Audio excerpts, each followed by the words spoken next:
Romance Studies 202 is probably different to any other course you've taken, or are likely to take.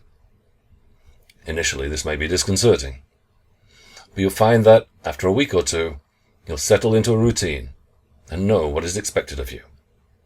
I even think you'll like the way we do things here. What makes this course different? First, almost everything takes place on the open web, rather than Canvas or any other learning management system. Second, we use a flipped classroom. Lectures are provided via YouTube videos, which you watch before you come to class, maximizing the time available for discussion and conversation. Third, your contribution is to write a regular blog post on a blog that you yourself set up, plus to comment on classmates' blogs. There are no set essays, and exams play a very minimal role. Fourth, you choose your own adventure. You decide which books you will read, and even how many, such that your pathway through the course is probably different from any of your classmates. Fifth, we use contract grading. You decide at the outset what grade you want, and I sign a contract guaranteeing you that grade, so long as you fulfill the contract's terms regarding which weeks you read, write a blog post, and turn up to class. You may have come across some, if not all, of these approaches to learning before, but you're unlikely to have seen them all in use together at the same time. The aim is to help reduce your anxiety about the course, and particularly any anxiety about reading literary texts, by enhancing predictability and transparency, and to encourage you to manage your own time and take responsibility for your own learning.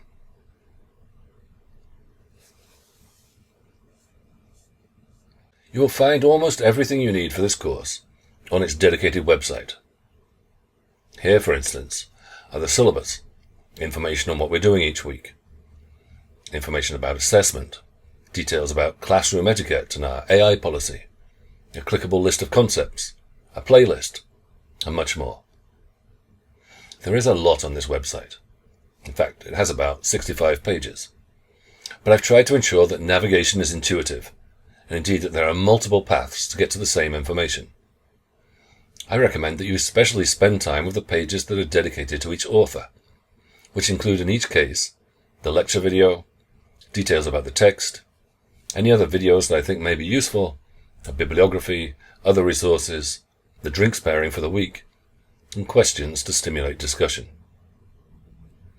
You'll even find here many, if not all, of the texts that we're reading, and my very strong suggestion is that, where possible, you buy the physical books rather than relying on digital versions. There's a difference when you read a physical book, and I believe that you read it better when you're holding it in your hands and turning its pages, rather than skimming on a screen. The reasons for using an open website include to get out of the ghetto of learning management systems, to bridge the gap between what takes place within university and what happens outside of it, and to encourage you to take responsibility for your own record of investigation and learning on a blog that you set up and control yourself.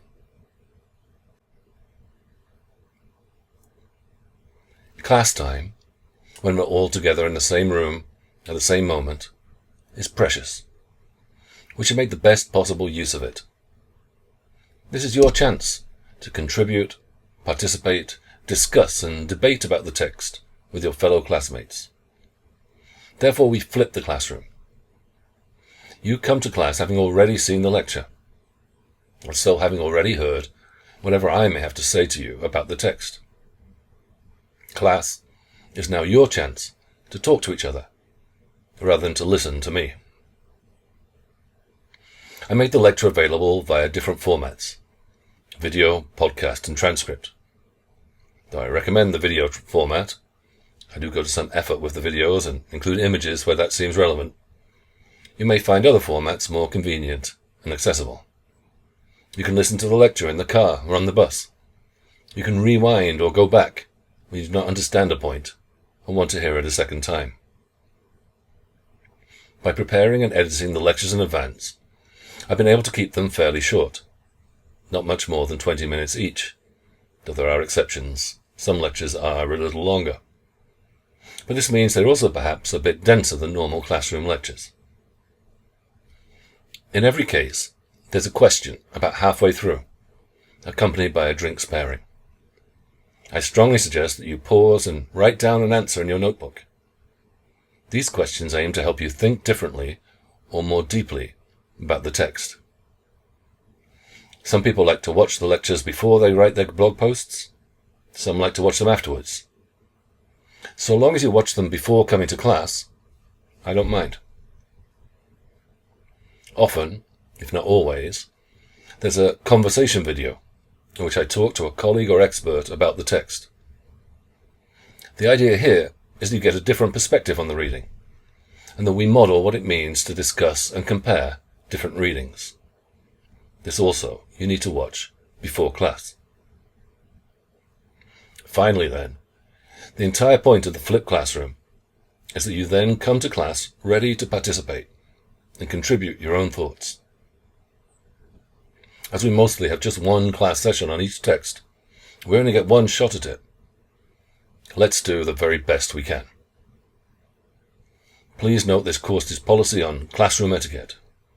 You are to participate actively, with respectful disagreement, and minimal use of electronics. Before we cover other parts of the course, I need an energy drink. I'll leave you with a question while I drink it. Do you think more courses should be taught like this? Which ones? Have a think. I'll be right back.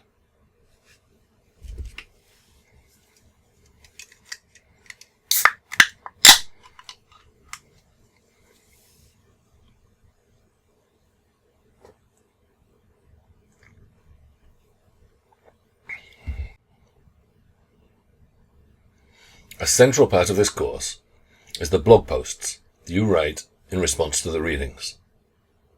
You set up a blog, and for every week that you've contracted to do so, you write a post of about 400 to 500 words, or embed a video blog of 5 to 10 minutes, in response to some aspect of that week's text. You'll also, those same weeks, write comments on at least 2 of your classmates' blog posts. Your aim of these posts is to spark discussion. Tell us what you noticed, what you found interesting, what you liked, what you disliked, what you found puzzling, what you want to talk about in class.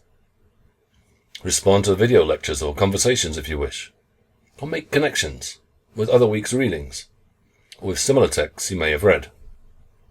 Just do not use AI in any form. Give your post a funky title if you want. Include images if you feel like. And add a category, the author's last name, and tags to indicate any themes or concepts you're raising. You may be inspired by the list of concepts that I have compiled. Each blog post should also include one question that you want us to discuss collectively. If you want, you can submit videos for your weekly reading responses. A video blog should be 5 to 10 minutes long, should fulfill the same function as a written blog, sparking discussion and so on, and should also include a question. You should upload it to a video site such as YouTube or Vimeo that allows you to embed it within your blog. Then publish your blog post with the embedded video in it. These posts and questions are not graded for quality, or even for grammar or spelling and so on. Write them quickly, as soon as you are done with the reading or viewing.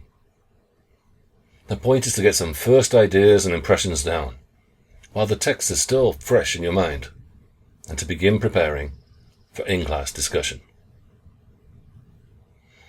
Although these will have zero impact on grades, there may well be awards for blog posts that I like or have made me laugh, have had the best title or show the most effort, the best rant, or incorporate the best memes, and so on. Gain kudos and approbation, but again, no grades, by winning one of these awards. Then the categories and tags will help make your post visible, as the tags will constitute a tag cloud visible on multiple pages of our course website. But the easiest way to see other students' blog posts is by clicking on Student Blogs on the course homepage. Blog posts should normally show up there within an hour or so of being posted. When you click on a classmate's blog post, you'll be taken to their blog, for which they will have chosen their own theme and perhaps customized in their own way. These blogs remain visible even after the course is over, and are part of your footprint on the internet. Even if you're anonymous or pseudonymous, which is fine, you're constructing an identity. Here you define and display yourself as the learner you want to be.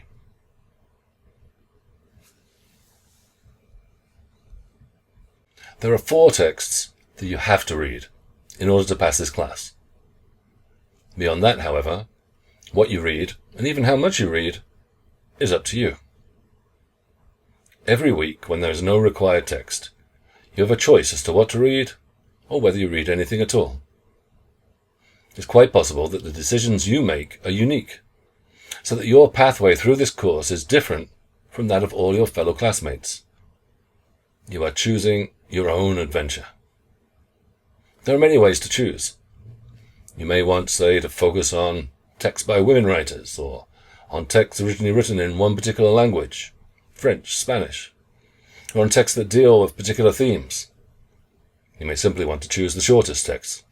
No shame. I put together some brief notes and comments on each text to help you make up your mind.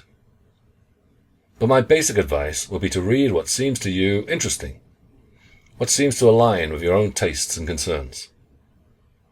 On the other hand, I'd also suggest that you choose at least a couple of texts that seem foreign and strange. They're perhaps not the kind of thing that you would naturally choose to read. Challenge yourself. You have a lot of freedom and choice in this course.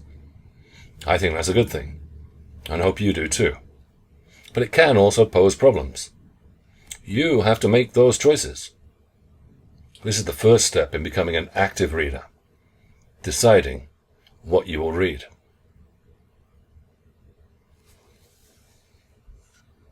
This course uses contract grading. That means that you choose in advance the work you will do, and receive a grade accordingly, so long as you fulfill that contract. You will know throughout the semester exactly what your final grade will be, provided you do not break your contract. It's quite possible to get a high grade in this course, and to have that grade guaranteed. It'll take work, specifically a lot of reading, but it's quite attainable and will involve no surprises. On the other hand, if you prefer to do the minimum, or somewhere in between the minimum and the maximum, you'll still learn something, and nobody will be chasing you to ensure that you do any more than you have contracted. Make sure you set yourself a realistic contract, based on your own time, motivation, interest, and other demands upon your life this semester. This can be a relatively easy, low-intensity course, if you want it to be, and contract for a lower grade. But it can also demand a lot of your time and attention, if you decide to contract for a higher grade. The choice is yours. Make it wisely. But you do have one chance to change your mind. Again, there are 4 texts you have to read in order to pass this class. If you do not read these 4, you'll not pass the class. If you do, you will pass. All the other texts are optional, but your grade will rise the more that you read. How do you show that you've read them? You write and publish a blog post or video blog, and comment briefly on 2 blog posts written by your classmates and peers. Plus there'll be a very short weekly quiz on the texts and lectures, which you must pass.